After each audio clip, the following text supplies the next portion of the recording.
السلام عليكم. انسي الرز والفراخ بالطريقه العاديه وان شاء الله هتعتمدي الطريقه دي. بصي، لو محتاره في الغدا فالوصفه دي الحل. هنعمل فراخ مشويه بطعم الفحم، وكمان هنعمل شويه رز مشاوي مطعمين بالفحم. الرز كده مفلفل وكله رزايه لوحدها. التتبيله دي ريحتها وطعمها مكان لوحده. دي تتبيلتي المعتمده من زمان جدا في الفراخ المشويه. كمان هنعمل شويه بطاطس برضو مطعمين بالفحم، ولكم ان تتخيلوا الطعم. يلا بينا نسمي الله ونبتدي. اول حاجه هنجيب فرخه. بصوا، فراخ المشاوي زي ما احنا متفقين بيتراوح وزنها من الكيلو ونص للكيلو 700 جرام، ما تجيبيش اكبر من كده. فدي فرخه كيلو 700 جرام. هقصها بالمقص من النص كده، وهضغطها الضغطه دي لحد ما اسمع صوت تكه كده. واول ما اسمع صوت التكه كده بس احاول ان انا اضغط عليها كده واتاكد ان هي تمام. وبعدين هرجع اشيل الحته اللي من ورا دي عشان بتزفر الفراخ. وبعدين هركنها واجي بقى اعمل الخضار اللي هتبل بيه. محتاجه بصلايه، 5 فصوص من الثوم، دول 5 6 قرون فلفل، واربع طماطميات، ونص حزمه كزبره. هحط كله في قلب الخلاط. بصوا، التتبيله دي سهله جدا جدا وانا بعملها على طول. بعمل منها كميه واركنها في الفريزر. وهزودها نص كوبايه من الزيت. وبعدين هزود معلقه من الكمون، معلقه من الكزبره، معلقه من الفلفل الاسمر، معلقه من الملح، معلقه من السبع بهارات، وبس كده. هضربهم في الخلاط. وكمان حاجه بقى انا نسيتها. المفروض ان انا هزود معلقه من الكركم، بس نسيت ازودها مع التتبيله في الاول. معلقه الكركم دي اللي بتدي فراخ المشاوي اللون الذهبي اللي انتوا بتشوفوه ده. بعدين هجيب بقى بوله كبيره، هحط فيها الفرخه دي. وبعدين هنزل عليها بالتتبيله، وزي ما اتفقنا انا بعمل التتبيله ديت لما باجي اشوي. بعمل كميه وبعين كميه في الفريزر عشان لما اجي اعملها بعد كده. وبعدين هدلك الفراخ كويس جدا، هعمل لها مساج بالتتبيله اللي انا عملتها دي. بصوا، ممكن تقدري تسيبيها في التتبيله ساعتين، ممكن تقدري تسيبيها ليله كامله، وممكن تبداي فيها على طول. انا بدات فيها على طول عشان وقت التصوير، وطعمها بيطلع حلو جدا برضو. بتطلع جوسي وطريه، وبتطلع كل حاجه، وبتطلع التتبيله شاربه منها وكلها. بس لو هتعينيها في التلاجة، حاولي تغلفيها بكيس بلاستيك. هو كيس تلاجة او بلاستيك راب المتوفر عندك ايه.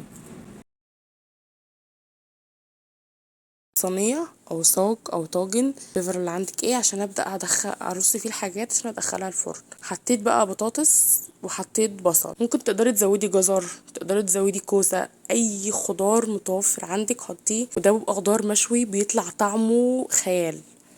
بصوا، في حته تانية الخضار ده لوحده بيتاكل كده حاف لوحده بالمعلقه. هقطع بس البطاطس سلايز رفيعه والبصل سلايز رفيعه، وهنزل عليهم بشويه من التتبيله اللي انا كنت سايباها في الاول. التتبيله دي ريحتها وطعمها مكان لوحده. دي تتبيلتي المعتمده من زمان جدا في الفراخ المشويه.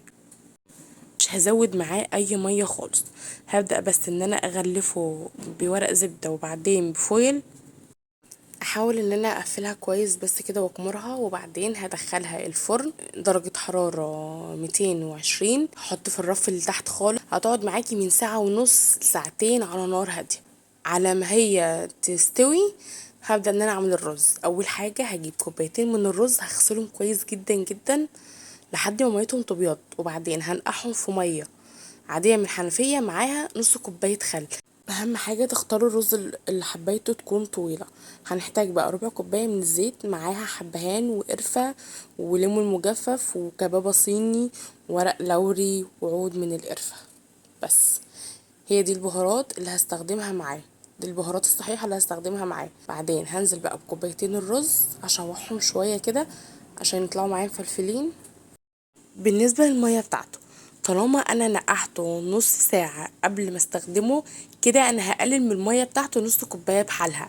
يعني انا المفروض احط لهم 4 كوبايات مية، حطيت لهم كوبايتين 3 كوبايات ونص مية. هزود بقى نص معلقة من الكركم ومعلقة من الملح. مش هحط الكركم من الاول عشان ما يمررش. الكركم هحطه لما احط الميه. وهديله تقليبه واعمله معامله الرز العادي. بعد مرور ساعه ونص طلعتها من الفرن استوت. هبدا بقى احطها فوق لحد ما الوش ما تاخد لون. هحطها تحت شويه لحد ما تاخد لون.